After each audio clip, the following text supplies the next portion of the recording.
Hello and welcome back to Podcasting is Praxis. It's Rob this time because David's taken a week off. So, hi, I'm Rob. My pronouns are he and him. Oh shit, that means it's me. Oh no. Our precious system has immediately fallen over at the first hurdle. I'm Alasdair and my pronouns are he and him. I'm Jamie, my pronouns are he and him. And you may have heard already in the background, we have brought a very special guest on. Jordan is back. Jordan, thank you so much for joining us. How are you? I like how I'm in the background, so I'm just sitting in the back of the room while you record an episode or something. While we were recording the intro, we silently wheeled you to the front of the room so that you could then be near the microphone. It's one of those Silence of the Lambs situations where we've just taken off the mask. I'm Jordan and my pronouns are he and him. Let's just dive straight into it. It's a new age has begun. We are now in the age of Liz Truss and her cabinet of wilding out freaks. It's really fucking something. Britannia finally gets to be unchained. So yeah, we've got Jacob Rees-Mogg at Energy and Climate, which is incredible because he doesn't believe climate change is real and he wants to have more North Sea oil and gas extraction. So that's going to be a fucking A grade winner.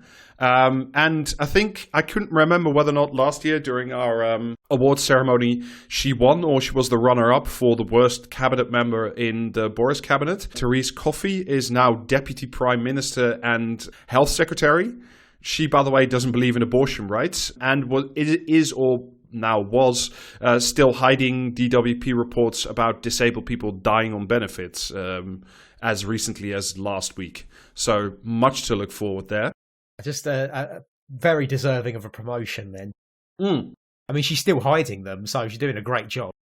If you're a Tory, that's the kind of stuff that gets you to the top of the tree. I think she was also just implementing rules that even if you were disabled or very sick, you had to show up in person for like work assessment shit. It is fun to be rapidly approaching, like, the cruelty singularity. It really is. Yeah, we are rapidly progressing that way for sure. And also because we've got Suella Braverman at the Home Office. I think she might give Priti Patel a run for her money, given the way she's been fucking acting in the last everything she's ever been involved in. Well, she's got a very vicious tiny pair of boots to fill, hasn't she? And over at the DWP, somebody I had no idea of before, Chloe Smith, who just really loves welfare cuts and just can't stop voting for them.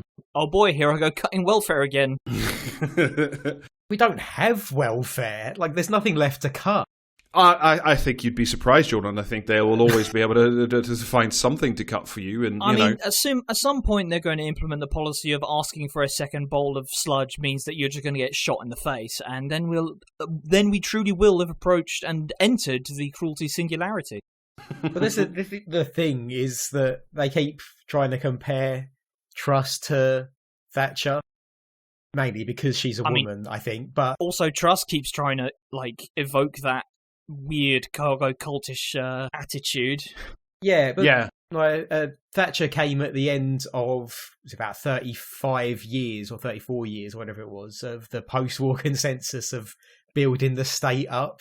So there was plenty to cut and privatise. And what's left at this point? Lots of LARPing and cosplaying. What, they're gonna cut government-funded LARPing? Well, they're gonna be giving the money that they cut from the government-funded LARPing directly to Liz Truss so she can dress up as Thatcher even more. No, they're going to give it to like a Thatcher LARPing company run by a Tory donor, and that will be the way it's done. I hope it's Mark Thatcher. Is he still in prison, or where is he these days? Just in an African prison for trying to overthrow a government or something? Yeah, I thought he did go to prison for that thing in New Guinea, or I may have hallucinated that. Hallucinating any of these utter freaks facing justice does sound about right. Yeah, it is about at that level. But yeah, of course, the main thing that everybody's been worried about is, of course, the energy bills, and it looks like it's going to be really good. We're going to get an energy cap set at £2,500 for this year, which is still like more than a doubling on last year. So I'm sure that'll be very affordable to lots of people. But it looks something like Is that what it's at now? No, it's at 2,000. Or is it going up again? It's at 2,000 now. It'll go up to 2,500 odd.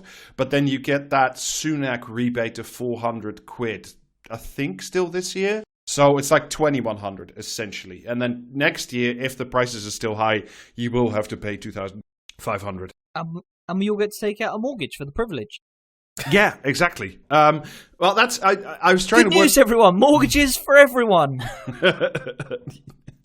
I mean, that's a good question because I couldn't work that out. I was trying to read it today, but I think that's honestly because like the Tories themselves haven't like pinned this policy down yet as to whether or there's not. a distinct vibe of about the whole thing. I'm also filling in for the soundboard today. Yeah, I was about to say. And he's here tonight. Making a rare guest appearance. Yeah, no, but the 100 billion that's supposed to pay for all this stuff because we're just going to pay the energy companies and not cap their profits. So they're going to be just raking it in because they can now like charge literally whatever the fuck they want and then have a UK government backstop, an unlimited one, I think, so far as I can make out. Does that include EDF? Probably, yeah. If Oh, brilliant. So like the recently fully nationalised Électricité de France can charge whatever they want to the UK energy users and then use that money to make it cheaper for the French. Truly. It is also fun that this order of magnitude of bailout hasn't been seen since the fucking banking crisis. We're not going to change anything about the fucking foundations of the socio-political underpinnings of this country. We're just going to keep chugging along, unlike last time where everyone kind of shat themselves for a while and a few people almost went to prison and then kind of didn't. Yeah. Yeah, no, I'm just happy that like the fucking energy company is going to fuck off. Do you know what I mean? It's ridiculous that they can then charge the government like 20 grand a year for my lecky or whatever. But, you know, if the government's paying that out of money that would have gone to like Matt Hancock's fucking landlord or some shit, then I don't care. I'm sure we'll still find a way. Oh, yeah, I mean, probably. But money isn't real, so. The real thing I'm worried about is the kebab shops, though, because those wheels are energy intensive. Yeah, no, they are going to do something for like SMEs or whatever, but it's really unclear how and what they're going to do because they have, I think, seen the danger to the Great British Kebab Shop. So I do think they are doing something, but I can't figure out what it is yet. I mean, if 3/4 of the fucking pubs shut or whatever, we'll have like a fucking, do you know what I mean? The state will be overthrown by tea time. So that's true. You would imagine they're going to do something about that. So yeah, as I said, I have no idea where the 100 billion that we're spending on this shit in the worst possible way is going to come from. But according to the latest thing I read about it in the FT, is it going money tree? No, it will eventually be claimed back through like general taxation, like general state borrowing. So it's not like that weird proposal that was floating around that it would be like the energy mortgage. It might still be that for fuck knows, but it looks like they'll just like borrow more money because they still can. It's still relatively very fucking cheap. I don't quite understand the concept of the energy mortgage, right? Because a house is a one-off payment and energy is something you need continually. So you're just going to get a new mortgage every year. I mean, theoretically, like the idea is we only have to do that for like 2 years until the energy prices come down again, something that prices are wont to do. Yeah, but we could just like, do you know what I mean? We could just combine all government policy into one because weren't they talking about like fucking making the army stronger? So they could buy like a bunch more fucking shit tanks that don't work and just annex like the fucking like oil company or whatever. You know what I mean? Just drive an Ajax through BP. Yeah, it's like how many divisions does Shell have? I like the idea of this, yeah. Well, yeah, I mean, like, do you know what I mean? Shell does not have an army that I'm aware of, so... They probably do. Well, not in the typical sense, but... The only people that we know so far are against it is the Labour Party, because I think this was Stang and Debonair yesterday, saying, well, we're against this because we don't know how the Tory government's going to pay for it. They're like, well, we have to see detailed accounts first. It's like... Oh, God almighty, like, can they just be less fucking boring? I'm surprised she didn't propose something like, well, we've got to make sure landlords get their money first. I mean, I don't think they've got it in them to be less shit, but they could at least like deliver these fucking tedious, like, well, what about the fucking money speeches while juggling chainsaws or something. Well, I mean, it's best not to do anything lest you end up giving someone who orders something more expensive than a bottle of house white at a restaurant a penny more than they are owed. Well, I mean, I saw. Was that who was that prick again? It was Tom Harwood. I think. Tom Harwood joking. Yeah. Making the tweet about the fucking house white. Or Oh, I fucking hate Ham Torwood. Quite cheerfully. Engage him in the marketplace of ideas. Him and Darren Grimes, do you know what I mean? Make it a fucking double bill. Debate them with facts and logic. But yeah, I mean, in terms of just like good news, so already the Bank of England is kicking off because they're worried that the additional borrowing might lead to. They're going to waggle that fucking inflation lever even more than they already have been. They are. They've now said that like they're probably going to kick interest rates from now, which stands roughly at 1.75 to 3% by December. So, and this is essentially they're now literally saying we want to deliberately induce a recession in order to curb this inflation that's going on. So like, whilst the Tories are handing out... Hello, I am a fantastically overpaid to the tune of hundreds of thousands of pounds economist, and the only thing I've learned anything about in my entire career is inflation bad. Therefore, put up inflation because too much money in economy is the only problem I understand how to solve. Also, all inflation comes through people earning too much money. And, you know, I think, look, the people of Britain have just had it too good for too long, and they deserve a pay cut. So, Rob, for people who aren't economy heads that don't just like jack off to the economy, explain. Look, don't kink shame on this podcast. Don't kink shame. Don't specifically kink particularly shame Rob. But like a lot of people, I'm guessing, don't fully understand what an interest rate going up means to them. All right, don't dox me. Right, very, very briefly, because that's like a question with like an answer the length of several fucking books. Yeah, but let's just get Riley on as well to help. Hey, Rob, what is inflation? Yeah, what are monies? What's an economy? Right, essentially the base... Rob, interest... what's free will? It doesn't Rob, what's exist. jacking off? Why is the sky blue? Rob, where do babies come from? Yeah, how is Babby formed?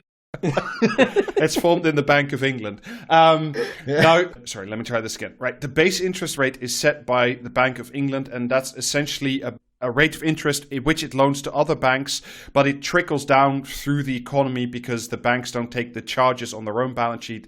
They pass them on to you, their dear customer. So like if you have, let's say, a variable rate credit card interest, for very long you haven't paid very much interest on your credit card debt because the overall interest rates are incredibly low. Like you might still be paying a couple percent, but you're not paying like 10, 20 or something, or at least you shouldn't be.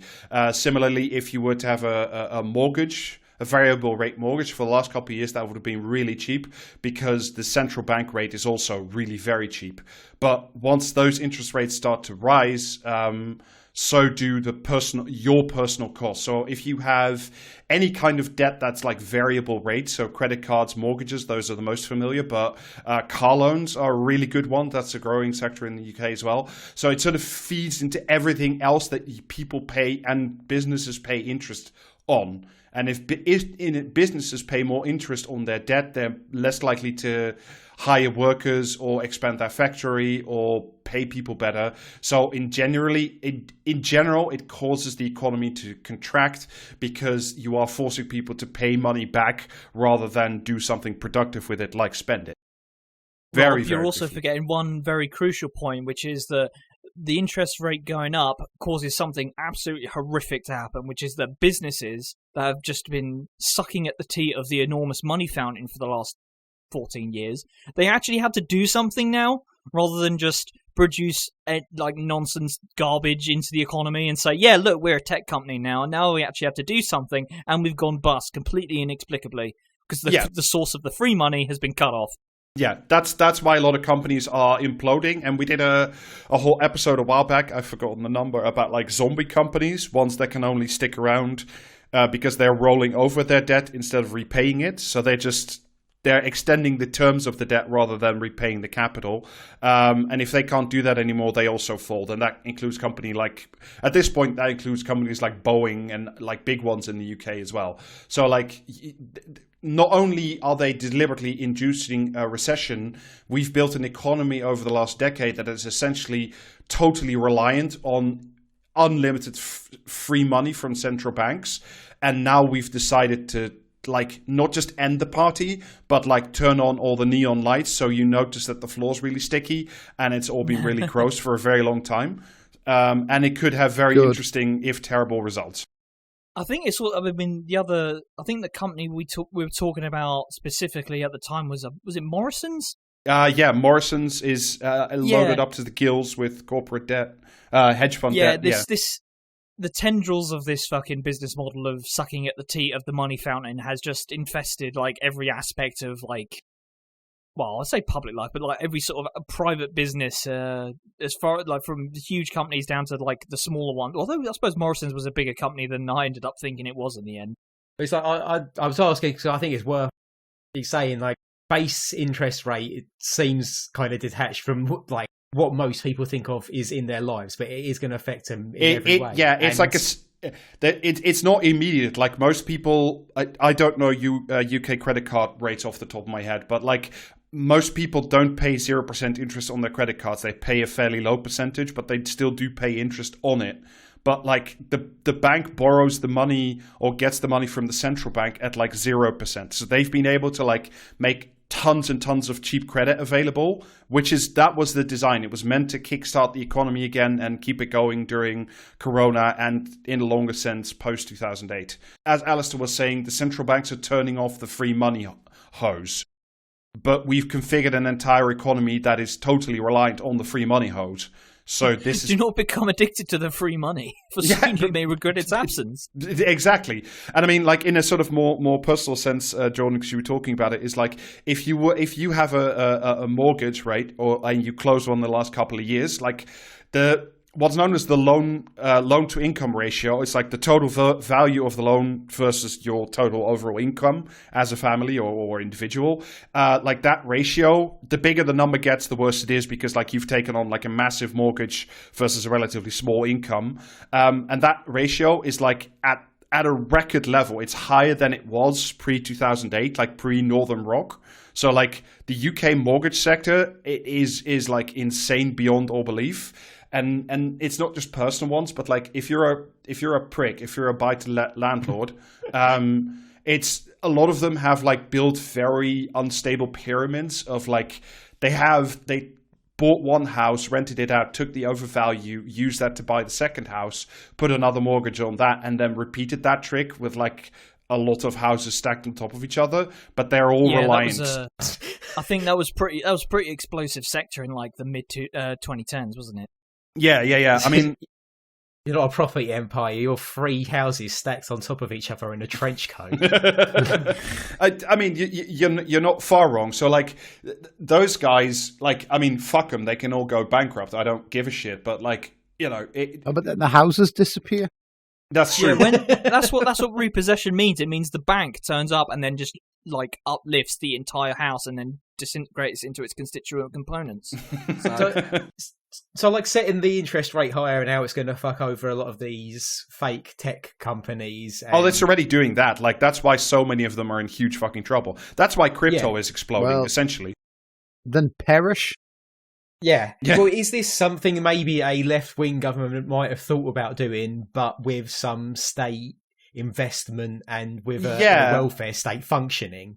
We're just doing it without the safety guards, pretty much. Exactly. There are some good aspects of like raising the state interest rate. Like conversely, what it is good for is stuff like pensions. I know we always say like pensioners have too much money, etc. But like there's a whole cohort of people that are desperately fucking poor and only reliant on state pensions or like broad pension funds, and they've had very big trouble paying out good value for the pensions for the last couple of years. So like for poor pensioners, a higher interest rate could also be like quite good. So it's not like a whole negative throughout the whole economy, but on balance right now, it is fucking terrifying. And like we have this weird combination now where the Bank of England is deliberately trying to partially created the economy to take the inflation out, while on the other side, through like fiscal policy, the government is going to hand out like north of £100 billion to the energy companies, probably uncapped in terms of the amount of profits they can make on that 100 billion. However big that fucking handout's going to be. If we were in vaguely sane times, then an increase in interest rates would also correspond essentially to an increase in wages. But it doesn't. So no. The debts that would otherwise be eaten away by the increase in interest rates isn't necessarily going to happen, at least not at the same rate that it normally would. So this is like colliding with the other thing in the UK, which is the absolutely absurd property prices as well then. It's definitely, I mean, fuck knows how they're gonna, because like that's like a core Tory constituency, right? Like landlords and homeowners. So like whether or not they can find a way to like keep some version of the party going, because like you had the buy to let and now you have the help to buy, and there was some other weird like Tory scheme. There's always like a new Tory scheme to like help landlords out. So like undoubtedly there'll be another one because they're politically too important and too integrated into the Tory party. Like the landlords are going to go bust, but you know some of them might, maybe, and that, you know, I would celebrate that. But like the other effects are way bigger, and essentially in classical economic theory, you increase the rate of interest when the economy is like running very well, like when it's running too well. And clearly our economy hasn't run well for 2 decades, something like that now. At least one, I don't know. You're saying about the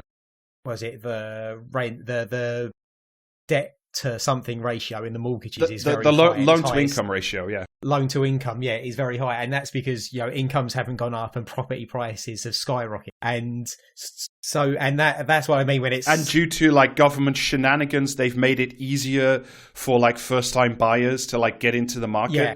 Like a couple of weeks ago, they introduced, I think we talked about it on the pod as well, they introduced like a 50-year mortgage. That's now a legal thing that you can buy. And it's like, that's either a multi-generational mortgage or you have to buy a house when you're 20 and know that you will have a job in that community or nearby for the next 50 years.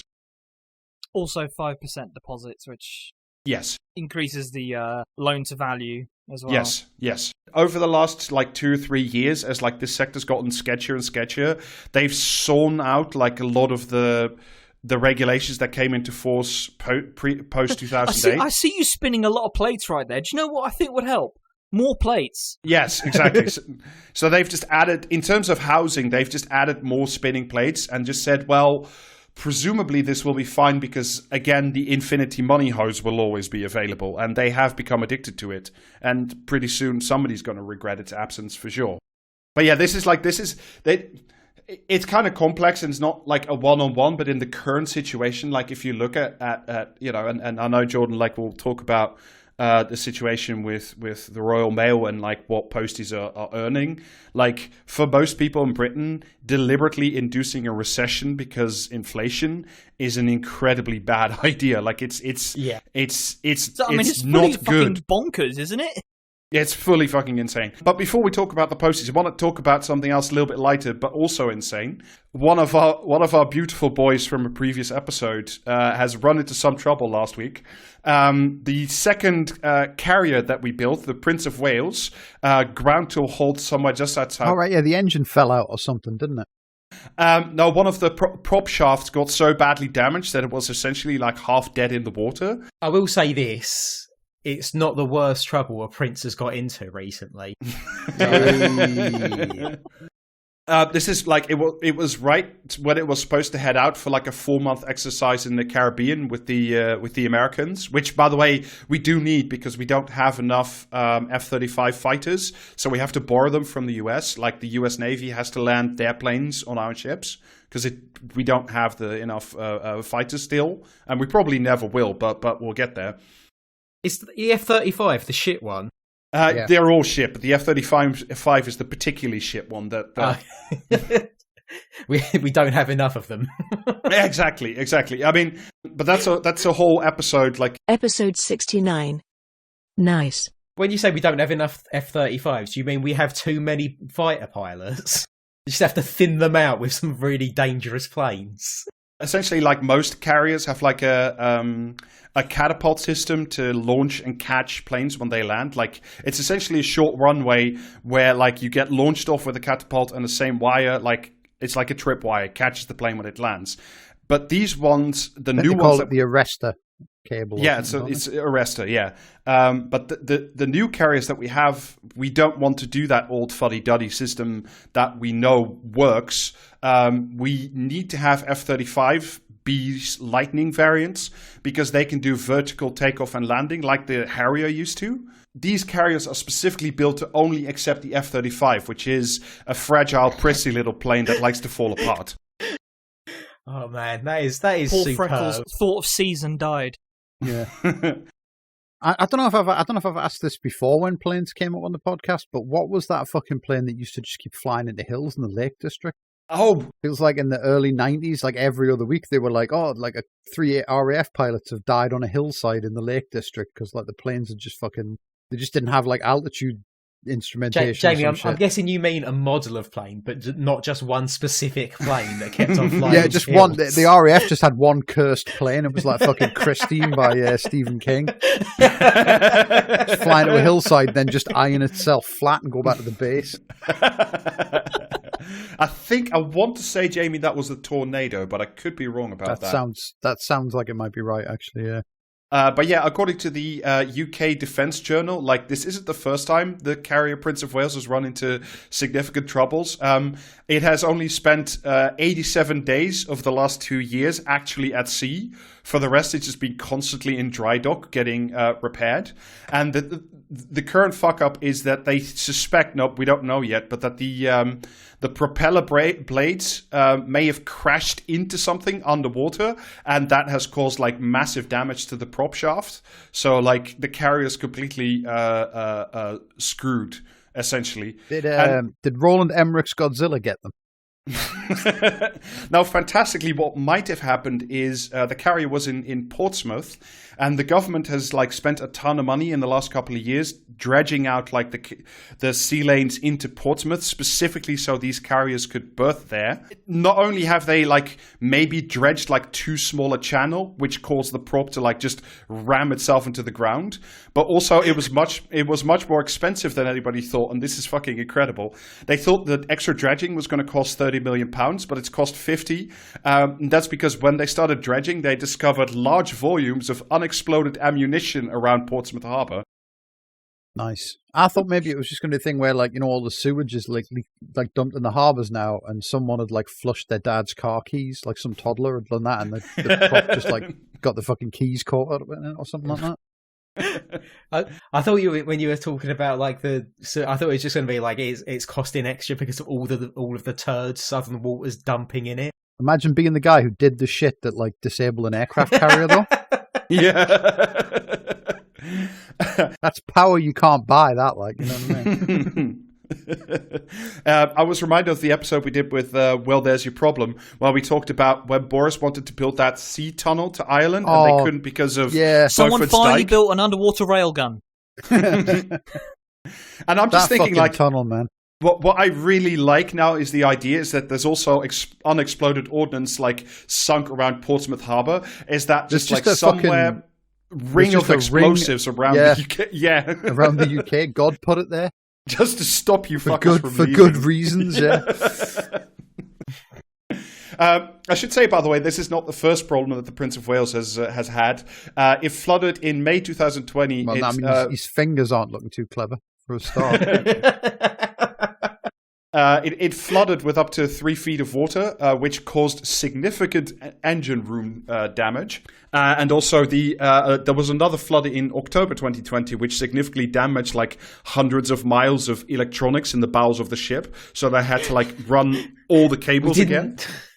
Far be it from me to criticise the Ministry of Defence, but when I'm designing a ship, I do kind of anticipate that it's going to come into contact with water. Well, do you know what I mean? You clearly want to get down there and tell those eggheads what's what.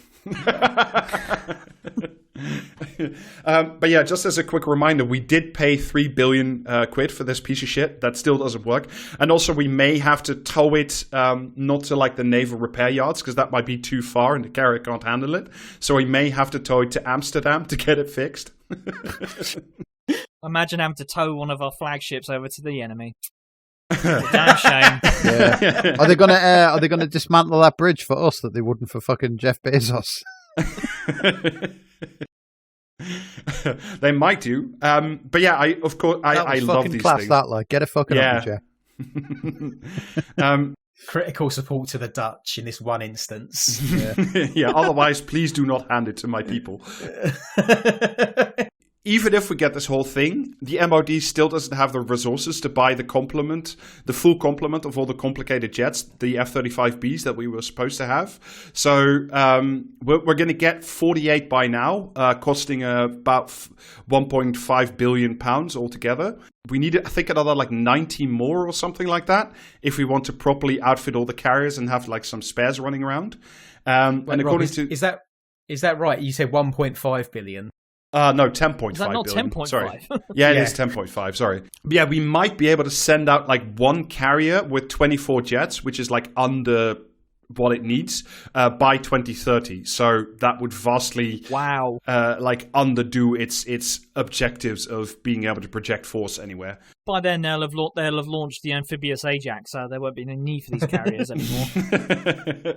But yeah, and we talked about this on the episode where we talked about this like in great detail. But they had a tender out for like new support ships that carry like the fuel and the spare parts and the ammo and stuff.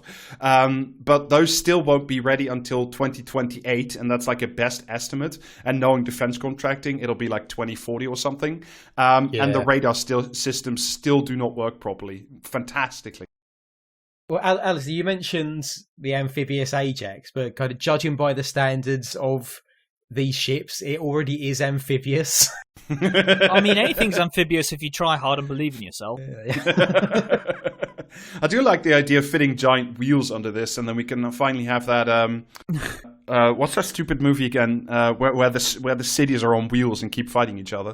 Oh, Mortal Engines. Mortal Engines, exactly. We can have our own. Genuinely about to say Kramer versus Kramer. No, what we need to do is we need to take a leaf out of the Cybrans book from Supreme Commander, where they attach giant robot legs to the ships to make them amphibious, and I think they're really ahead of their time with that idea. I like this. I think that's also like a more useful idea, fitting giant robot legs to it. Because like if we have to rely on the F-35, which we don't have the money for, and even if we did, you could just have the carrier walk up onto land. Just have the carrier walk up onto land, and then just fling the fucking jets off of the thing with with a giant robot claws. That would be fucking incredible. Yeah, you could just like have it make really big bombs, and just have the carrier just like fling it at enemy cities. That would be incredible. Just a massive fucking catapult like in the Beano. And this would also solve our Brexit railgun problems, Jamie. Like, I don't think anything's going to solve our Brexit railgun problems. Do you know what I mean? Honestly, we're going to retool this podcast to like get some nice government contracts to sort this shit out. Like, well, surely if any of us went to the right school, we could do that. You know what I mean? Yeah. Just go and open a pub in Matt Hancock's neighborhood. My favorite bit of the National Audit Office report that I read for this was that as of yet there is no funded permanent solution for how we can move people or goods to the carriers while at sea, including like F-35 aircraft parts. Because we don't know how to do that yet, and we haven't paid for anything that can do it. We've built unassailable mountains in the ocean. Well done, us. So for today's main story, it's also by Jordan's here. I wanted to talk about the Royal Mail and, of course, the Royal Mail strike. So first, Jordan, I just wanted to ask you, like, how's it going? It's going remarkably well. Like, this is my first strike that I've ever taken, and wouldn't you know it, I'm a rep for my delivery office. So it's like kind of being thrown into the deep end a little bit. But just in my life of having seen strikes in the past, this is just this summer more broadly is the most public support I've ever seen for them. and we've not really had any abuse from anyone. People get a little bit miffed that they can't pick up their parcels or something, but usually they'll say, "Oh, I really need it, but I do support the strikes." I mean, I didn't know we had a fat cat union baron on. I apologize to our audience. Like, oh man, I wish. That's the ultimate goal. Yeah. I do enjoy the. I know, obviously, completely different union, but the idea of trying to paint someone like Mick Lynch or Dave Ward as like union fat cat when they're on like, you know, less than 5 figures or less than 6-figure salaries of all things. You know, you've made it in this country when the Sun runs a thing about how dare you still live in a council house. yeah, that's true. Yeah, I mean, it's just it really pisses me off, like this fundamental misunderstanding of what council houses are actually and supposed to be. It's like, oh no, it's for poors only. It's not for people from every strata of society. Well, the people just think it's a ghetto. That's what they think of council housing. Well, that's what they want council housing to be. But yeah, you can't allow even one crumb of housing to go to anyone who has anything other than the house red with their dinner. That's why they call it the house red. Yeah. Like, there's an extent to which maybe people who can afford to not have a council house should maybe vacate it because there's such little stock, but that's only a problem because of you know, right to buy and the terrible state of council housing. Yeah, that's the thing. I mean, like, fucking who was it? I don't even remember who it was that they were yelling at, the union guy they were yelling at for still living in a council house like 10 years ago, 15 years ago, whenever it was. Do you know what I mean? It's like, yeah, you're mad because like this guy's on like big money and he still lives in a council house, but like you're not mad at the people who bought their fucking council houses. Well, no, they're responsible parts of civilization. They're also mad at the people who bought houses when they were cheap in like the 80s and now it's worth $1 million. Like when they're having a go at Corbyn for his expensive hovel. Oh, yeah, he's worth millions, billions even. Every time I look at his house, I add another zero. Yeah. That's how they're going to pay for this energy bailout. They're just going to fucking like steal his house and sell it. But yeah, essentially, hopefully on the day this comes out, September 8th, it's an official strike day, as is tomorrow. And for what you were saying, Jordan, before the recording starts, there's going to be even more strike action, hot strike action. So it was the 26th of August, wasn't it? The first one, and then the 31st of August. This is coming out hopefully on the 8th, and then it'll be on the 9th again. Those 4 dates are over just pay. And then the 30th of September and the 1st of October, they are strike dates about the change that's being proposed by the business that we're opposed to, and we want some like proper negotiation on. Is and this not the just imposed by executive action? Is this the one where you don't have to deliver letters anymore? Well, no, we'll still be delivering letters because we do have a universal service obligation. Yeah, that's what I meant. Because they want to get rid of that or something. Oh, they do want to get rid of that, but there's a lot of changes that are proposed. I don't know if you want to get into that now, Poddad. I do, but I want to do that a little bit later. I thought we would do like a quick little bit of history because it's always good to like know where these things come from. Oh boy, let's learn about neoliberalism again. Well, I mean, this goes beyond neoliberalism. This is one of the oldest companies in the country. It's like one of the oldest in the world. Yeah. I mean, it depends on how far back you go, but like the Royal Mail is in some form or another. It's more than like 500 years old. It's one of. I mean, it's one of the first. It's literally older than the United States. Yeah, I mean, one of the things that has to happen for any society, and certainly for a capitalist society to function, is communication links, and the Royal Mail is one of the first efficient communication links built in the world. I mean, essentially, it's a very similar story to stuff we've covered before. Like gas and water, nothing is like whole hog privatized straight off the bat. So at first, they in the 70s and then the 80s, of course, under Thatcher, like they start putting distance between the thing they don't want, which is a national service, and then they start to fuck off bits of it, then complain that it's fucked, and then it has to be sold to the private sector because under the myth of they can do it better for less. This is solve the beast. Yeah, it's pretty much the same trick that, as I said, happened to gas and water and other national industries. Like, for example, under Thatcher Major, privatization was already like creeping in. They hived off all like the buildings that Royal Mail used to own and put it in a different corporation that was 51% owned by the Royal Mail, but 49% by like a construction company called Balfour Beatty. They're part of a different group now. And there used to be like an actual post bank, like you used to be able to do your banking at the post. I don't know if you used to have a gyro bank account or. I actually did, yes. Yeah. When I was a child, but that is a CW policy, is that we would like to bring that back. Yeah, and I think they got it into the Labour Party manifesto at the last election. I think that would be an incredibly good idea. But yeah, like the Post Bank, the Gyro Bank, was sold off to, I want to say, then Royal Leicester Bank, so privatized in the 1990s. Yeah, and I don't know if maybe you've talked about it before, and I think we've talked about it on Comradio. We had a big kind of solidarity episode, but we talked about episode we called The Great British Sell-Off. We talked about Royal Mail. We also talked about BT, how they became BT. Because that used to be Post Office Telecoms, I think, and that in the 80s that was separated out. So that's another part of the broader Royal Mail group or Post Office group that was privatised. Briefly, they rebrand parts of themselves as Parcel Force as well. Yeah, we've still got Parcel Force as like a separate a part within the Royal Mail group. Yeah, and they're also on strike with us. Huzzah. And then Michael Heseltine in like the Major years tries to push for full privatization, but back then even the Tories wouldn't touch it. But of course, under Blair, they were much more receptive to that kind of stuff.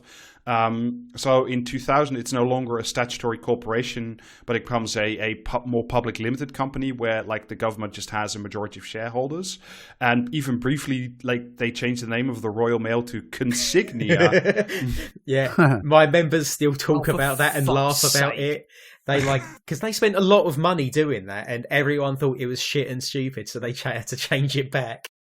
Yeah, the whole idea was like, Tony Blair anything. It's look, we've modernized, privatized. It's all hip and zippy now. Now it's called Consignia.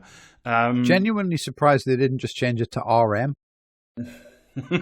Yeah, and put in a big fucking circle. Wow, that'll be £200,000, please, for the consultancy fees. They genuinely spent a lot of money to come up with that branding. It was like in the millions, I think. Or that's at least what my members talk about it with. I hope they created an insane design document like the fucking Pepsi logo redesign document, which has like the gravity of the fucking Pepsi logo and shit in there, because that is honestly one of the most insane documents I ever read. So redesigning the Royal Mail like coat of paint, I can only assume cost like some insane amount of money and produced an equally insane document. So, and much like water, energy, etc., it's not full privatization, but they now allow like private companies to not deliver the mail yet, but they are allowed to like receive the mail, sort the mail, and then they would hand it over to the Royal Mail for like last mile for like the delivery part. So like you already get, what you would still see was your Royal Mail postie, but in the background they were already like taking the wheels off the whole thing essentially. Well, what they were taking out was actually the profitable parts as well, like the last 2 miles, the last 10 miles. That is the expensive part to do.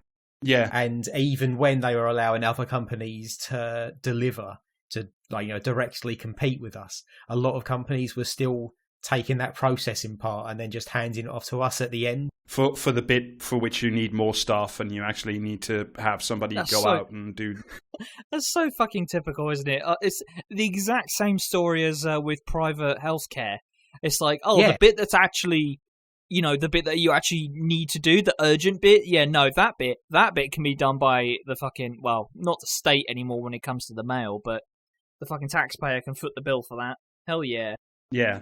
Yeah, all the hip replacements are done private now, aren't they? Just because they are, because they're so standardized and simple. Like you can run like 40 or 50 hip replacements a day, And just like for everyone you do, you just get a wad of money from the insurance company. So like for that, it's incredibly simple. But all those private clinics is like if shit goes wrong, they are calling an ambulance and sending you to an NHS hospital because they don't have the skill to like fix you if like you have an arterial bleed or something like goes sideways in a surgery. Yeah, it's a very good representation of that is actually in the BBC produced This Is Going to Hurt. Like, This Is that's Going a to great Hurt. TV Yeah. series. I've just imagining, I don't know if you know the piece of music called Powerhouse by Raymond Scott. It's used in like all of the old cartoons with like some kind of like a assembly line or something, or like someone's being going over a conveyor belt and things are happening to them. I was imagining that of just people getting their hips replaced. Yeah. Briefly, like in 2008, of course, this is the later Blair years. Mandelson tries again, of course, it's Mandelson, to partially privatize the Royal Mail, but he can't get it past the Labour backbench. But fortunately, after that, you get the Lib Dems and the Tories, of course, in a happy Rose Garden coalition. And Vince Cable is the one who manages to finally and at long last privatize the Royal Mail, beginning in 2011 with the last bits sold off in 2015, I want to say. Thanks, Vince, you cunt. Yeah, so this is me settling an old beef here because I remember listening to an episode, I think it's back in December, and just like screaming at my phone as I was driving to work. Is this you one were where reading that article? Yeah, about how your old people should go back to work or something to save the economy and pay off the debt, the national debt or something.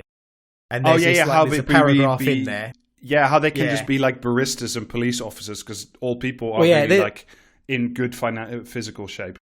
This is the thing that's there are numerous roles: teaching in schools and colleges, policing, nursing and doctoring, legal work, accounting, working in supermarkets, delivering the post, which those who have reached pensionable age may be happy to perform for a limited number of hours, provided there's no financial disincentive. So like I was listening to that and just losing my absolute mind because of the privatisation.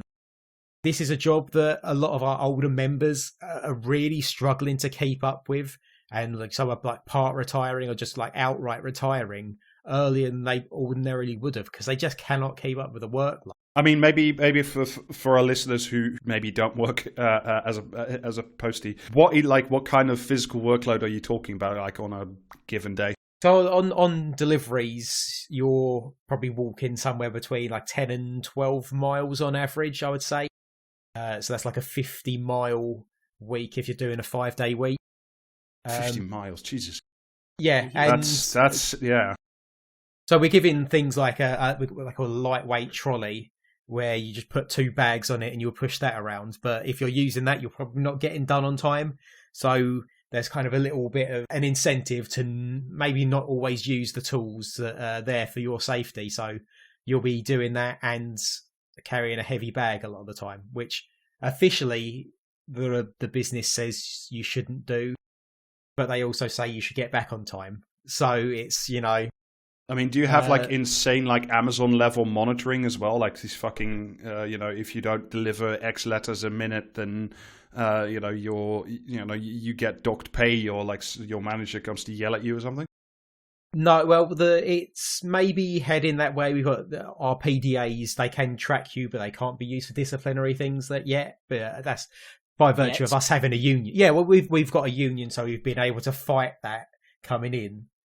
Whereas in Amazon, because it's like a brand new company to an extent, compared to a 500-year-old one that's had unions operating in it for quite a long time, we've been able to fight against that kind of thing and dictate the terms of when it does come in to some extent. But it's what they want to happen. Yeah. I mean, I think if these strikes don't succeed and if we don't support them, that is actually what might come to pass. Because like the Royal Mail does, like as a company, does have some structural problems in its way that I want to talk about certainly with you, Jordan, a little bit. But Alasdair, you remember like how also in previous episodes when we talked about water, especially the water companies, like they got given like hundreds of millions of pounds as like a little leaving present. so they'd be more attractive. Well, in this case, what happened when the Royal Mail was privatized? The government said, don't worry, we will take on all the Royal Mail pension liabilities at the time, which were give or take 40 billion. So the government just took like a 40 billion hit. And that just, of course, made the whole thing way more attractive to the private sector because there was no pension liability in this extremely profitable company. I mean, like, I don't think any of us are convinced that any Tory or fucking Lib Dem is like a true, like, honest to God free marketeer, because they fucking love intervention. Like, intervening in markets is what they fucking do all the time, literally all the time. Just creating markets where they don't fucking exist. Yeah, handing out essentially a $40 billion payout for no reason, because entirely in the interests of lining private pockets with public funds, always and forever. More than just taking that liability off the hands of Royal Mail to make it more like appealing to investors and that. They also did, I think the National Audit Office found, they reported that the government had cost taxpayers £750 million in a single day by undervaluing the postal service. They sold it off at one price and then it immediately went up.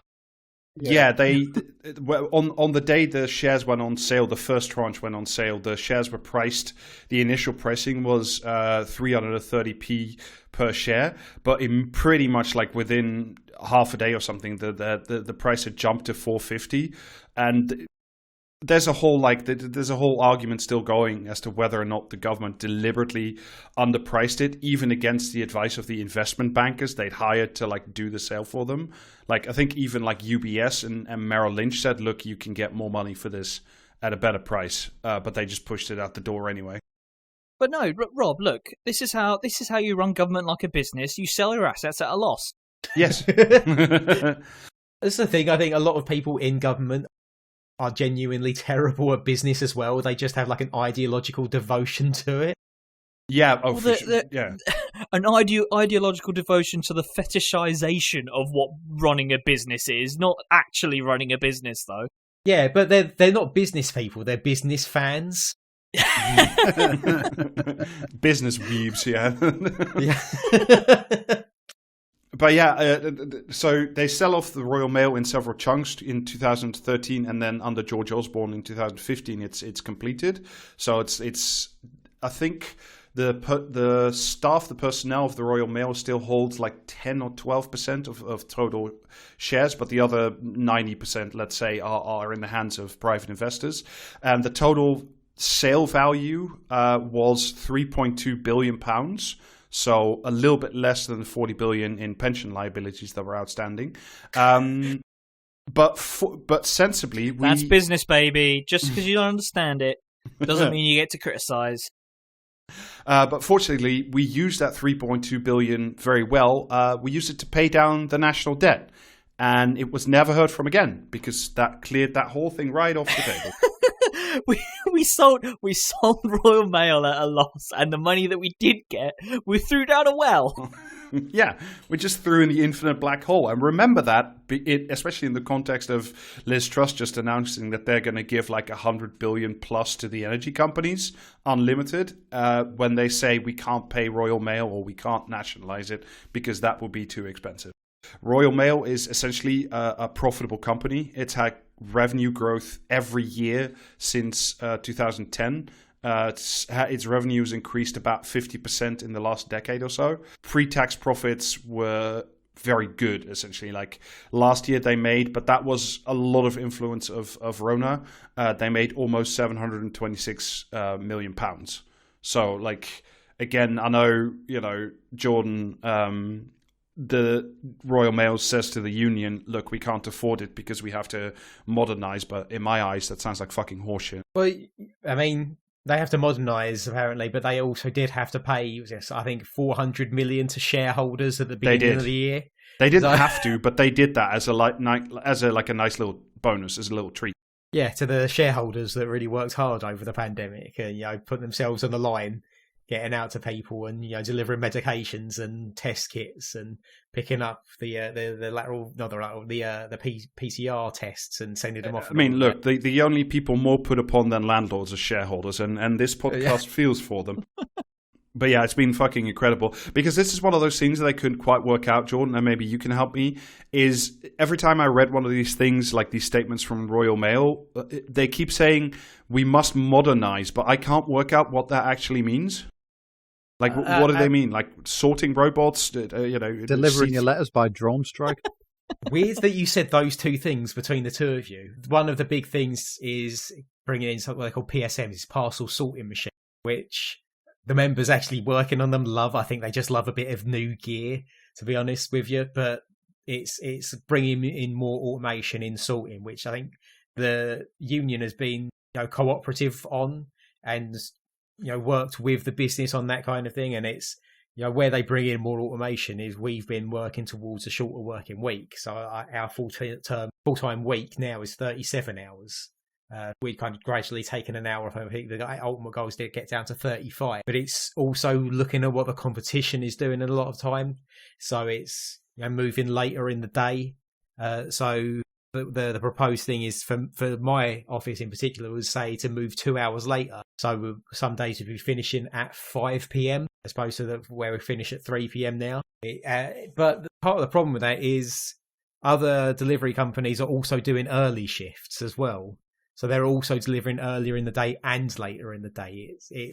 I think they're kind of chasing those late acceptance times where they can take a parcel later and later in the day and say, we'll deliver it tomorrow, but ignoring that other companies are having later acceptance times and just putting them on a later shift. If you kind of get what I'm saying, I don't know if I'm being too technical about it. No, it makes sense. I mean, you mean stuff like parcels like UPS and DPD and other carriers that that sort of come at all random hours of the day, essentially, by now.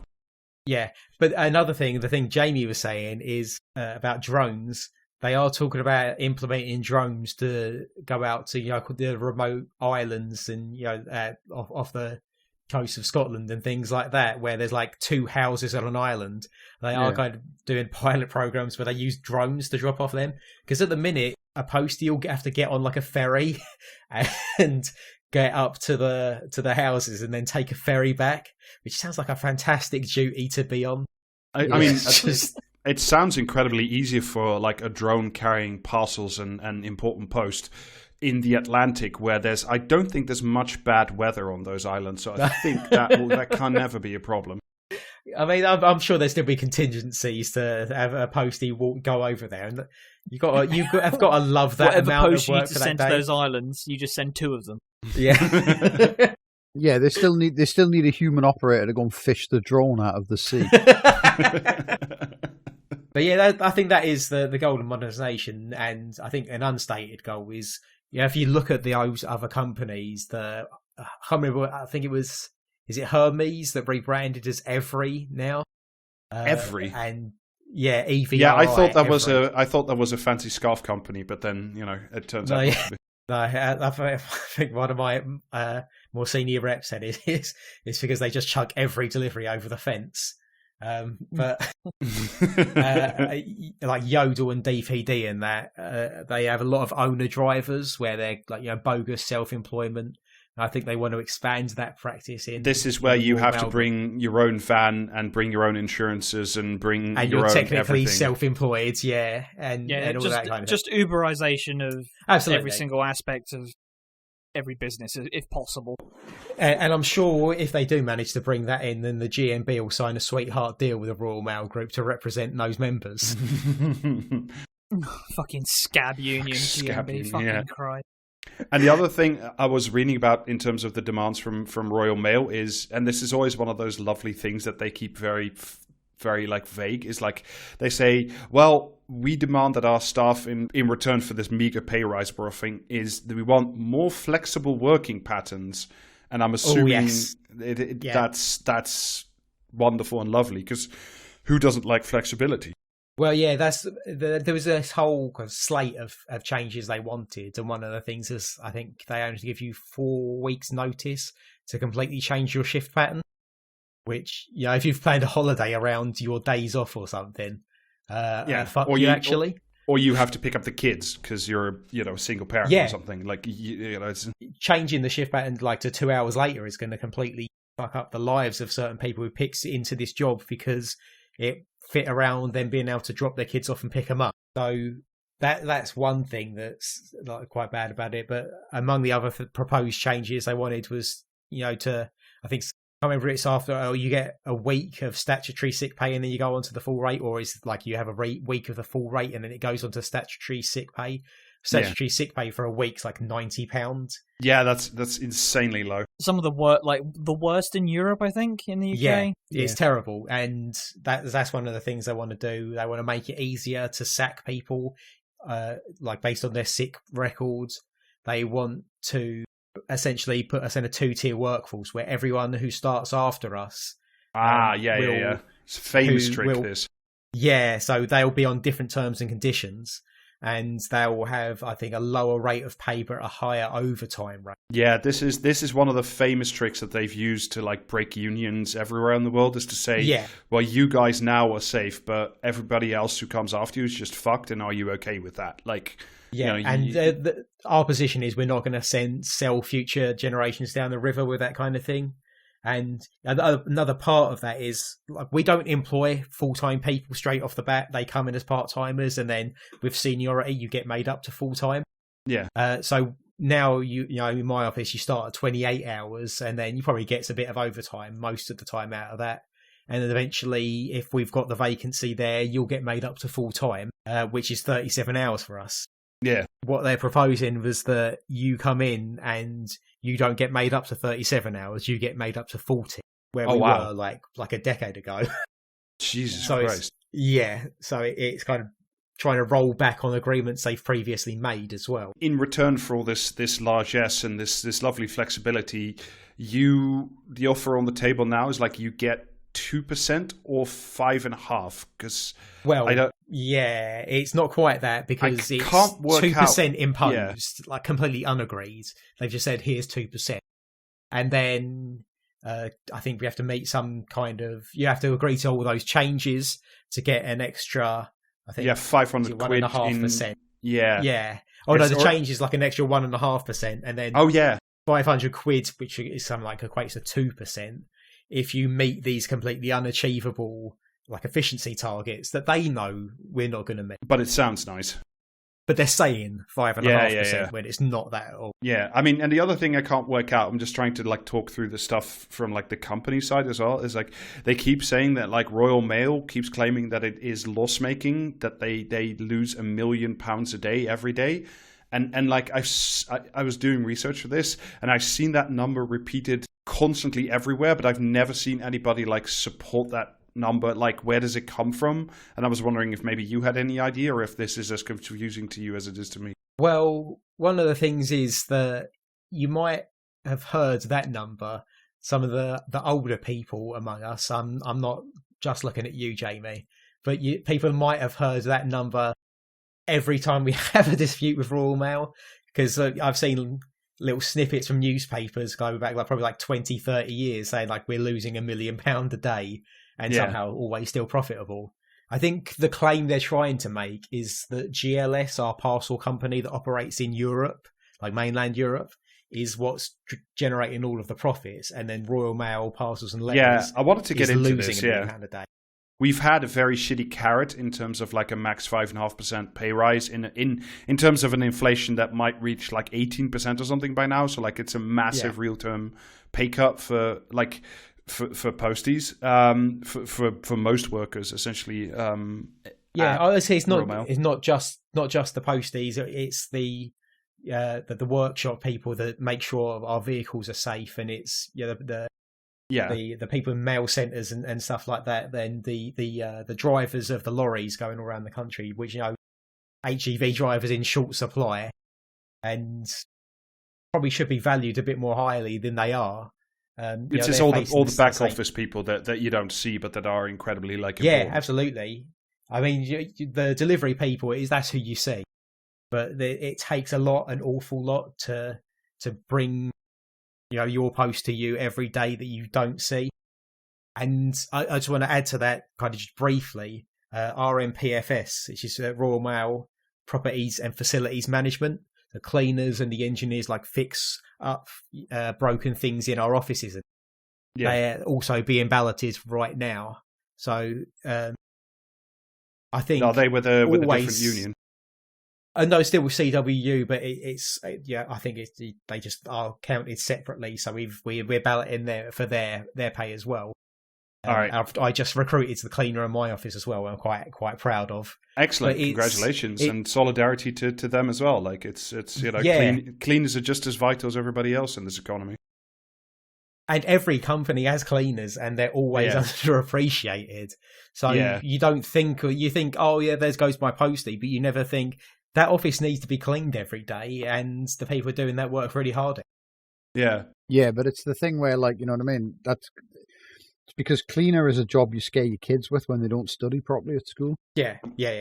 Let's be completely honest about it. Partly because it's feminized labor, so another reason it gets to be underpaid so much.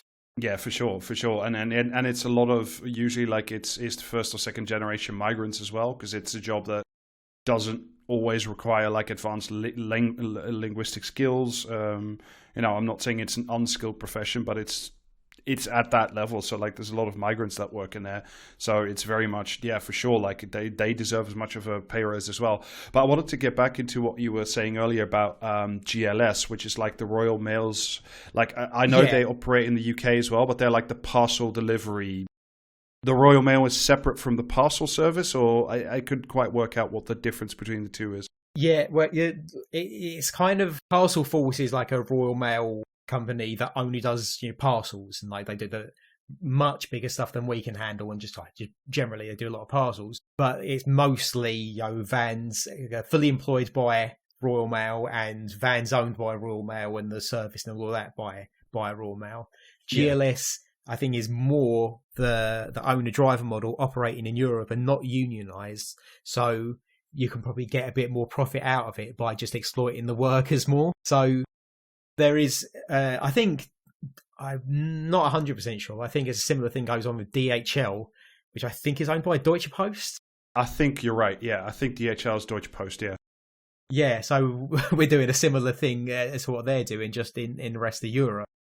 And yeah, I mean, I see them here, and I know they were definitely around when I was living in Belgium and in Holland. Like GLS is definitely one of the bigger ones. So one of the things that Royal Mail is now threatening is to say, like, look, if you keep striking, what we'll do is we'll hive off GLS from like the main group. We'll split it off into a different company, and then that would be like massively much more profitable. And then like whether or not Royal Mail makes a loss is still a little bit unclear to me, but like, and then we would be able to claim, look, Royal Mail makes giant losses because we don't have the GLS profits anymore, and therefore we will like do more strike breaking and definitely can't pay you what you're owed. Yeah, well, my response to that would be, we can't pay you because we've paid shareholders, and then you didn't even generate that profit. It was all GLS. It's like, well, fucking pay the GLS people more, because shareholders still didn't generate that 700 million. Then, GLS workers should be organising as well. And I don't know, maybe the CW is going to expand beyond our borders and start representing them so they can get a decent wage as well. Well, I'm more of the mind that instead of trying to turn us against GLS, that we should be uniting with them and standing against the employer.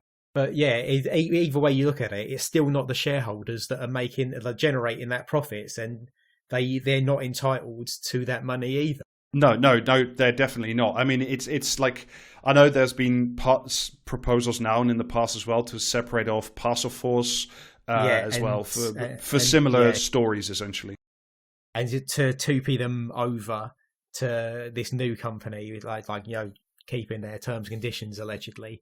But I think it was speculated at the time that what they were doing is getting the parcel bit, like that makes a bit of money, off from the Royal Mail Group, and maybe it would get sold off ultimately to someone like Amazon, or that's just idle speculation from reps and people looking at it at the time. It doesn't seem like it's an impossible idea. Yeah, I mean, it's an incredible thing to say, like, to the union, is if you don't take this shit like this piece of shit deal we're offering you, we will literally like crater the company as is and like run off giggling with some of the more profitable bits and just like leave you in the shit and fuck you. Like it is. Yeah, it is always fun when I mean you see this a lot with landlords as well, where they just say, "Well, fuck you then. I'm going to take my house with me and go home." And it's like, well, do you actually want to make money, or are you that ideologically opposed to paying a penny less to a shareholder and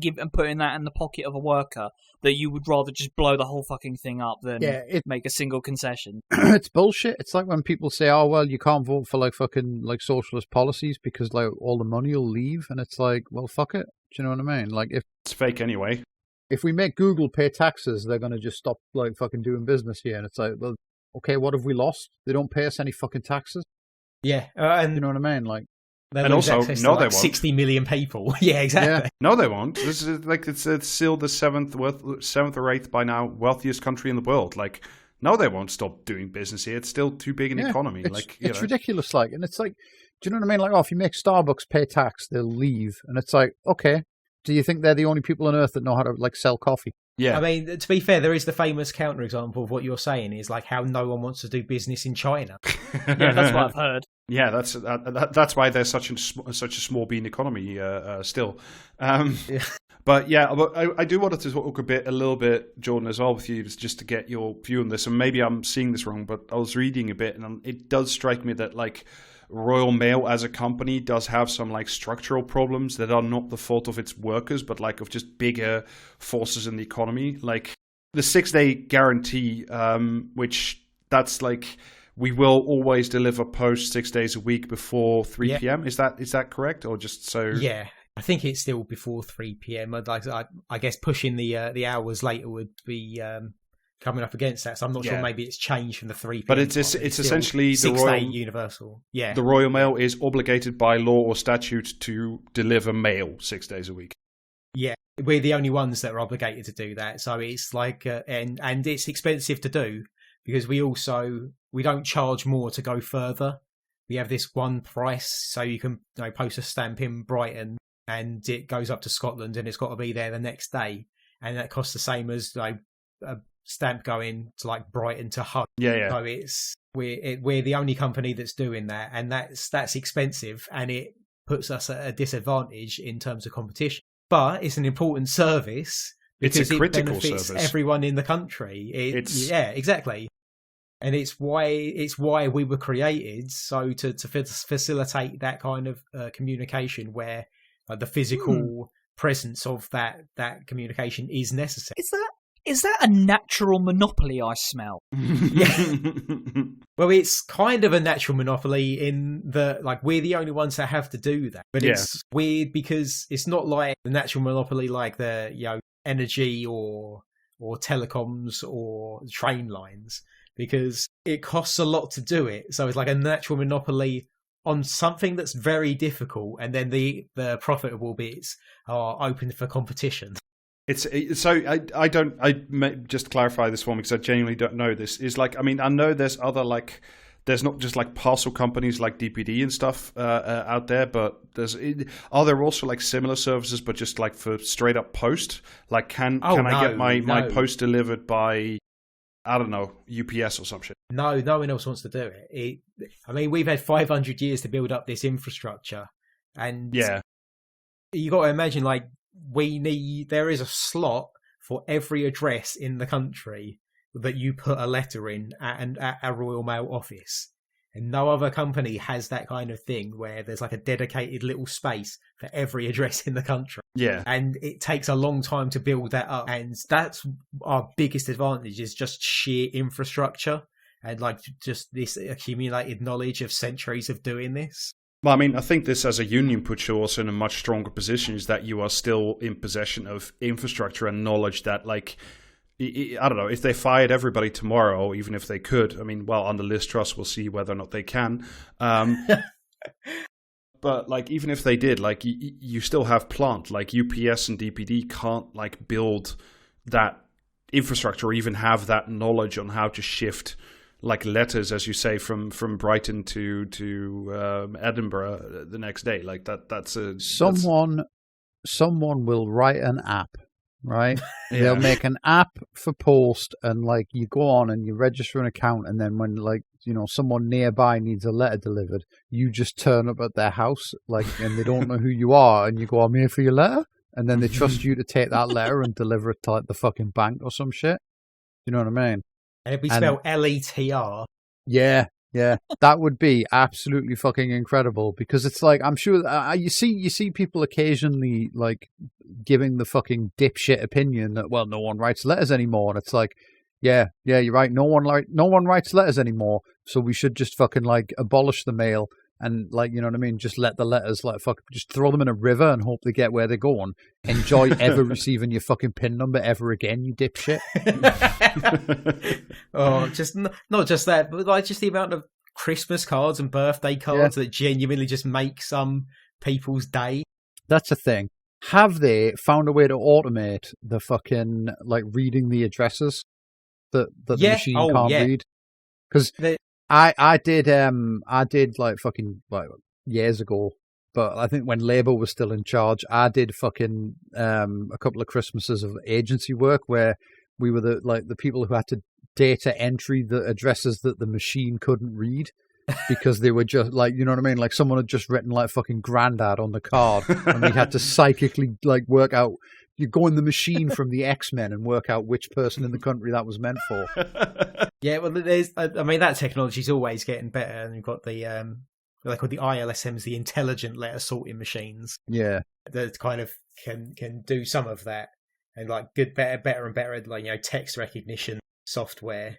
But yeah, there is an awful lot of it that still is just done by hand. It'd be a very, very cyberpunk thing if someone figured out, like, they fully automate the address reading, and there's no more there's no more fucking agency work when they need to rush at Christmas to figure out which Channel Island someone meant when they just wrote Channel Island or whatever. And someone, you could then work out like what the fucking shortcuts that AI was taking were, and just hack the post so that, like, you know what I mean, you post an envelope that just crashes Royal Mail because the address is unreadable in a specific way or whatever. Inject Python with a with a postal address. Yeah. Do you know what I mean? Like, just fucking address your letter to drop table or some shit like that. The Royal Mail equivalent of sending somebody a fax of a completely black page with a little bit of sticky tape, so it just kept looping through the machine. Yeah. But yeah, that job is like fucking one of the fucking shittest, like, even for agency work, it was fucking terrible.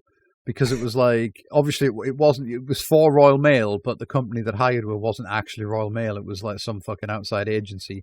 And it was like, oh no, you've got to do this like fucking many an hour, otherwise we take you out back and shoot you, as an example to the others. And like, they had like, it was over towards Sunderland, and they had like tons of like students doing it, like over Christmas. And they had this one, I can't remember where she was from, but they had this one like foreign student who just did not grasp the idea that, like, they gave you a target, and they were like, you've got to do this many like addresses an hour. And she was doing that in like 40 minutes, and then just like logging out to go and like stretch her legs, and they were going absolutely fucking berserk, and she couldn't grasp that. Like, and it's like, no, this is the culture. You see, they tell you've got to do this, but you're not allowed to take a break when you've finished. Do you know what I mean? You've got to keep fucking going. It was just ridiculous. But you could see the fucking like anguish it was causing the managers, because like they obviously didn't want to fire the fastest like person in the office, but at the same time they just couldn't allow her to like take a break when she'd reached the fucking target. Give for the the hour. others ideas. Yeah, that's a trade unionist at heart. That is. Yeah, it was great. Like, but I mean, maybe I'm showing my internet age as well, but like I remember the time when like it was briefly popular to send, like, instead of an actual birthday card, to send e-cards, like something you would click and then it would do like a shit opening animation of like, yeah. But that all died a death because it's just shit. Because it's like shit. Yeah. I love that about like fucking the rise of like fucking tech since the .com like burst in the fucking late 90s, is people just constantly on the hunt to make things as shit as possible because it's fancy. Do you know what I mean? Like fucking where it's like, oh, you get an e-card and you have to sit down and watch it like animate opening the card, and it's like, yeah, okay, that's cool the first time you see it, but then fuck off, like, do you know what I mean? It's like the thing in like fucking like the computer in Jurassic Park, you know, where they're like flying through the 3D representation of the hard drive and everything. Like, yeah, that looks really cool, but imagine having to use that every day. Do you know what I mean? Like, drive you fucking insane. And that's just what tech is like. I mean, like fucking websites are just unusable fucking nightmare portals now. Because it's more about like, how can we monetize this shit rather than like, how is the end user going to fucking like use it? I know. I recently logged into like my Facebook account for like the first time in fucking 3 years or something. And what a fucking nightmare that home screen is. Like just hell. My mom uses Facebook and she's constantly fucking like, she'll go, oh, did you see this thing on Facebook? And I'm like, no, I never log in. I only ever log into Facebook when like there's beef. When there's beef. And like, she'll be like, oh, did you see this thing? And I'm like, no. And she'll open her phone and she's like, well, it was the third thing. I'm like, the thing changes every time you open the app. Like the algorithm will not let you see the thing you saw an hour ago because like, you know, you won't like, they won't get money for showing you it twice. It's like, she just can't grasp it. It's like, well, why isn't it there? And it's like, because fucking money. It's not about you. It's not for you. Yeah. It's not for you. It's for the shareholders. Like, yeah, it's just what they say. If it's free, then you're the product. Yeah, it's in Facebook's case, it's free because racism is the product. Joe, that is sort of tangentially dragging us back to topic. That is something I wanted to ask you. Well, I'm glad I could be useful for once. Is no, you're not. Is like what we always hear is like, oh, like people keep sending less posts, so like the amount of money people make, like the royal make from letters, keeps falling, but like more packages are sent. But then you have DPD and the others, the stuff that we were just discussing. But like, I have no idea whether or not that's true because I can't find any like statistics on that, good ones that I trust. The other thing is as well, though, does it fucking matter? Like, do you know what I mean? Suppose it is true and suppose, like, it's not profitable to deliver the post. It still needs to be fucking done. Do you know what I mean? I'm not arguing that it shouldn't be done, but like, I'm just... No, but I know you're not, but I'm just saying, like, if people are always like, oh, well, like, well, maybe you shouldn't have privatized the fucking thing. If it's such a burden on the poor shareholders, they can just give it back. It's the same with the train lines, though. Like, exactly. They can't run them at a profit. And with the trains as well, it's always the same. It's always like, oh no, it's too unprofitable. We can't make things work properly because we'll not make enough. It's like, well, you know, just give it back to us, you thieving cunts. You know, we're not forcing you to keep it. If it's such a fucking unbearable slog to run this fucking money fountain we've handed you out of the public pocket, then just hand it back. You know? Well, I think on that note, I do want to say, like, you know, the strike numbers have been pretty fucking incredible. On like it's a 72% turnout with like 98% in favor, which is fucking crazy. Like that's if you've heard there's a strike on, you're in favour of it. Yeah, well, yeah. That's the second ballot, which was over the terms and conditions, the change that was proposed. The first ballot was only, unfortunately, 97.6% in favour on a 77% turnout. So, and that second one, that 72% turnout, is oh no, that's not good. That's in the middle of like annual leave period where people have just gone on holiday for 3 weeks. So there's a lot of people just didn't get back in time to return their ballots and stuff like that. Yeah, I was reading about that. Is it correct that you can only fill in your CWU ballot at home in private, and that if you do it in the office while people are looking, it's not valid or some shit? Well, you can't take it out of the frame. You've got to let it hit your doorstep, which has got us in trouble with, I think there's the 2018 ballot. I think that was the 2018 one. Yeah, the 19 was the election season fuckery. Where we were taken to court a second time, and I don't think there's anything in law that says you can't go on strike when there's an election on. That's what the judge decided based on like no legal precedent or actual, you know, law. Those fucking judges, man, enemies of the state.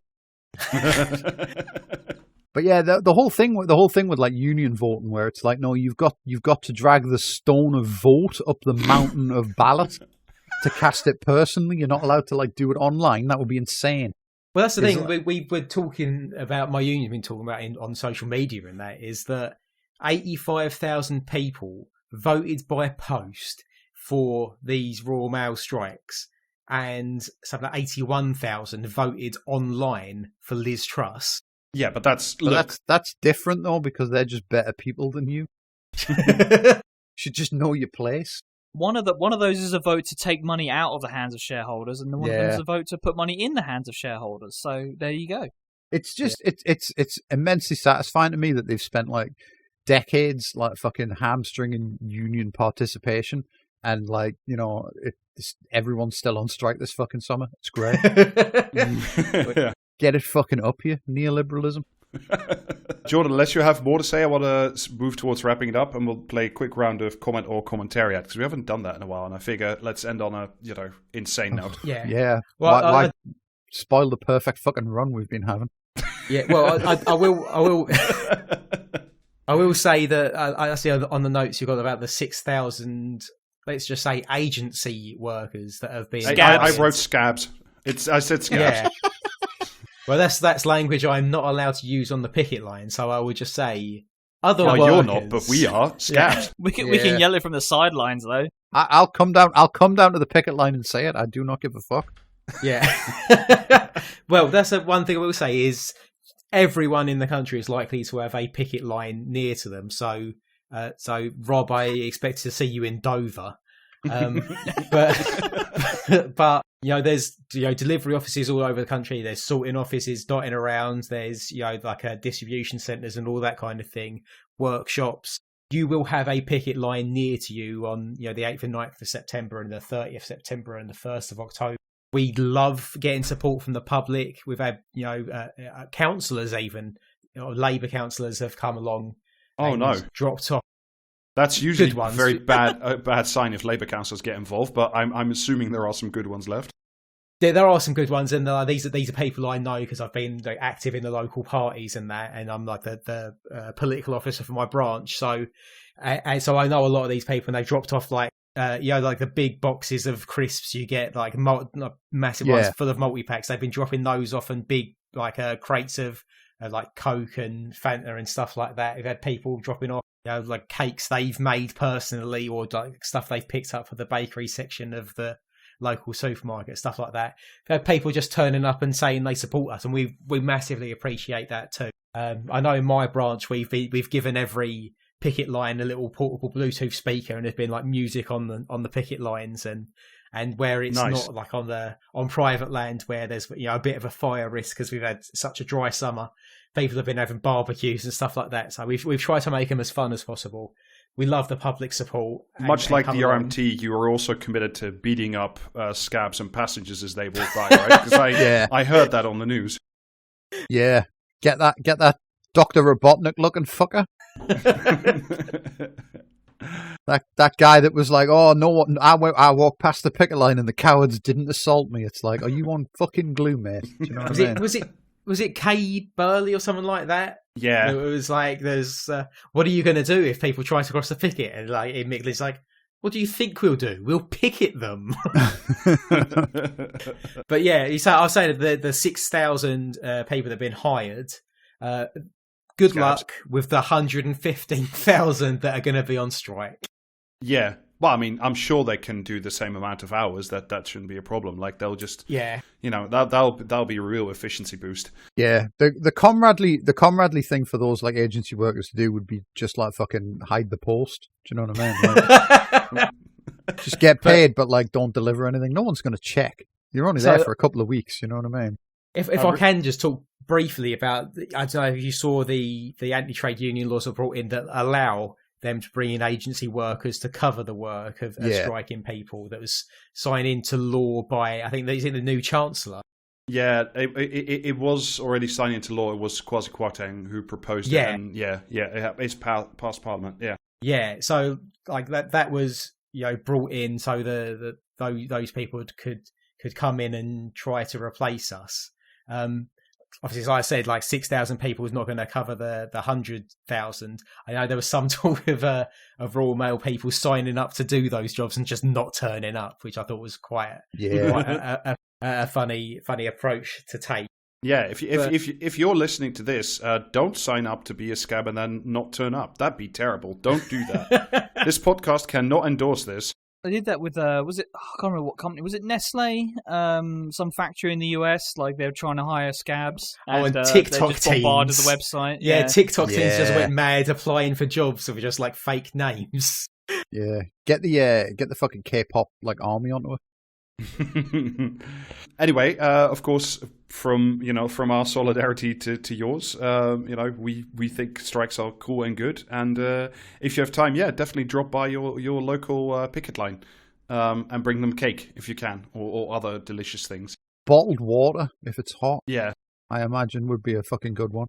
One of my local offices down Ramsgate Way, the workers were actually 100% not involved in this because there's really strict things about what you can do on a picket line, and we've been following the rules like to the letter because we don't need to break the rules to break this. But there's like activist members of the public that had a sit-in across the where all the mail was being like taken in and out and refused to move, and the police were called in and they asked our members like, this is nothing to do with us. I'm obviously 100% not endorsing that, but it was very funny. That's what I will say. exactly. Yeah, but because they closed a lot of offices and just like operating things out of these what they're calling hubs, where to get it. But this was one of the hubs that could absolutely not work because the public would not let it happen. Nice. Yeah, so neither an action Jordan, I cannot endorse legally. neither Jordan nor this podcast endorses the cool crime of civil disobedience. It used to be a crime, but now it's an option for business. So there you go. Exactly. Well, on that note, shall we do a quick round of comment or commentaria, and then we close this? Yes, turning let's. into a long. I thought we'd almost got away with it there. No, I think this might be my first comment or commentary, Yeah. or I have a terrible memory. This is about Boris departing number 10. He took Carrie's hand, almost dragging the poor woman into a lamppost. Got into the car as the first leaf of autumn fell into the shot, then drove off into the sunset to the sweet consolation that he's finally free of that wretched wallpaper. How do you follow that? Commentary. I'm going with comment. That's too saccharine. No, well, it feels like if it was comment, it would be Liberal and Guardian, but it's not Liberal. No, it's not. It's Tim Stanley writing in the Telegraph. Yeah, exactly. All right. And speaking of the workforce, a child born in 1967 would be 55 today, so would still be of working age. Since the legalization of abortion in 1967, over 9 million babies... Get the fuck out of here. Over 9 million babies have been aborted, and we wonder why we have a chronic labor shortage. Is it because fuck you? Do we have a labour shortage?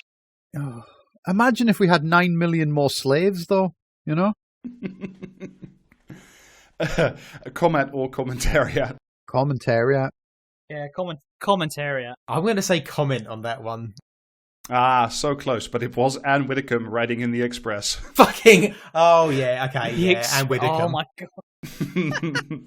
God. I think the Express is like the closest to comment that you get because it No, is... that would be conservative woman. That would be conservative. If we let influencing become a viable career path, we're also setting ourselves up for a very large, very painful fall. Who will replace our hips when they go? Who will stack our supermarket shelves? Who will deliver our meals on wheels? After all, these are the kids who one day will be shoving us into our nursing homes, filming every dribble, reeling every fall, and hashtagging every whiskery chin and drooping jowl. This had better be fucking commentariat, because if someone's registered an account on a website to type this whole shit for free, then like I'm losing faith in humanity. I vaguely remember hearing this one, so it must be commentariat, please. Alasdair? Let's go with commentariat then. It is. It's Clemmy Moody riding in the sun. Also, the answer to those questions is like, you know, who will fucking like do dentist work in the future or whatever. ASMR people on YouTube. You know what I mean? Like, help! My daughter is live tweeting my heart attack. For real though, every time I'm on YouTube, it's like, oh, do you want to watch like a fucking cranial nerve examination? And I'm like, no. And it's it's not even a real one. It's like some fucking ASMR guy doing it or something. And I'm like, why? It's just baffling. Like, it's basically like a parallel medical industry that does it just for fun. And when I'm a paramedic. But yeah, when the NHS collapses, just get those guys in. It'll be fine. All right, this is about the... apparently there was some fireworks displays or something at the Edinburgh Fringe. No one seems to know the reason. Pyrotechnics are now deemed offensive to the sensitivities of the vulnerable low-lying islands in Brendan. Yeah, is this Brendan? in the Indian Ocean to send up into the air such obvious visual metaphors for global warming. Fire in the sky. It's Brendan. It's fucking Brendan. I think it's Brendan, yeah. It's Brendan or one of that crowd. Like, it could be fucking... what's that fucking, like, prick? Little John? Little John, that's exactly who I was thinking of there. Could be him. Could be fucking Clarkson, maybe even. Actually, Clarkson, Brendan or Clarkson, because they both like fantasizing about people that don't exist. It'd be a rare Little John column that didn't complain about the pink mafia. Well, I had to drop a Clarkson quote from it this week because it didn't make the cut. It wasn't crazy enough in the end. No, this was a comment on conservative women. And that commenter was Brendan O'Neill. Yeah. All right, last round. Conservatives are losing working class voters in droves. Tell the police to stop doing the Macarena in rainbow face paint and start investigating burglaries, and you might win some of those voters back. Oh, I actually saw this on Twitter, I think. Is this someone on Twitter? Does that count as comment now? How many people do they think are getting burgled? I say this as someone who has been burgled. It doesn't happen to that. I mean, how many people, like, the number of burglaries committed has no bearing on how many police actually investigate burglaries because it's none. Yeah. Like, do you know what I mean? If you've ever had to call the police because something was broken into, you'll know from experience that they don't fucking help. No, they turn up a day later. Yeah, you get a crime number. Do you know what I mean? So you can claim on the insurance. Yeah. I had a guy genuinely asked me once, like, fucking, like, when he asked me if I knew my car got broken into and some CDs got nicked from outside my house, and the copper that turned up like 2 days later was like, "Do you know who did it?" It's like, if I knew who did it, would I be ringing you? That's your fucking, that's your role in this pantomime, mate. Like, do you know what I mean? And he was like, "Well, I could get someone out to take fingerprints, but I don't know. Do you want me to?" I was like, "For fuck's sake, like, yeah, go on then." Call fucking CSI. Oh, like, do I have to? Yeah, the C in CSI stands for CD, so yeah, it's a convenient coincidence. What does the C in CD stand for, though? CSI. Crime. Yeah, exactly. So my crime disc. Yeah. MyCrime.disc, yeah. CSI stands for Crime Disc Stealing Investigation. Anyway, is this comment or commentariat? Oh, God. Is what? The conservatives with the Macarena and rainbow face. I reckon Jamie's story is commentariat. Yeah, it was fucking Peston that turned up to investigate my car being broken into. And he just said, "Wow!" And then he did what with the CDs? Yeah. What could this mean? Looking at the broken window. No, actually, it's a lot. It's unfair of me to say that policeman did nothing useful. He explained to me that the way to break a car window without anyone hearing it is to not do it and earn your CDs through hard work. So, important tip there for anyone that wants some CDs out of their neighbour's fucking, like, Ford. Do you know what I mean? Probably gonna have to cut this for safekeeping, I think. But you do run the risk of having Gary Sinise turn up at your house. That's yeah. All right. Yeah, by the way, that was Alison Pearson writing in The Telegraph. And I think with that, we can just about wrap it up. We've only been going for 2 hours. Yeah, well. But what a 2 hours it was. Anyway, Jordan, is there anything you wish to say and do and or plug apart from being cool and showing solidarity on the postie strikes? Yeah, I will say show solidarity to UCU. I think ballot in now. They have an aggregated ballot over their pension, terms, conditions and pay. Keep showing solidarity with the rail unions because they're still striking. Show solidarity with the BT group. It's also part of the CWU, and the post office strikes, also part of the CWU. You can follow me at Jordan Hartley 89 on Twitter. Follow Comradio at Comradio UK. Follow Ale at Ale_collective. Yeah, we'll put links to all this stuff in the show note if we remember. CW doesn't have a strike fund, but plenty of other unions do. So look up the UCU, the RMT ones, and just keep backing your local striking workers. Yeah, because if you don't remember, they're going to come for you next. Also, join a union. A good one, not a scab union. Fucking don't join Community. Don't join Good Morning Britain. If they don't have recognition, don't join Usdaw either. Yeah, we have patreon.com/praxiscast, where you can get more episodes. We have t-shirt and apparel shop. We'll link in the show notes because I've forgotten the address because David usually does this stuff. It's praxiscast.tmail.com. It probably is. There's also streams. We're now doing Stellaris, I think. This week it's fucking Terraria, and then next week it's Stellaris. Yeah, and also listen to the podcast Peace at Home. The music is fantastic. I cannot speak for the rest of it. Yeah, no one knows who the music's by, though. No. Yeah. Just listen to the music at the start and then turn it off. and then wonder on the mystery of who wrote it. Yeah. You can listen to the whole episode and still not find that out. Yeah, joke's on you because we got that in at the start this week. Everyone remembered their own name, and then we said Jordan did the music. It was fucking perfect. So enjoy it, because it'll not happen again. Yeah. So go check out Peace at Home, featuring rare items of competence, and we will see you again next week. Bye. Yeah. See ya. Bye everyone.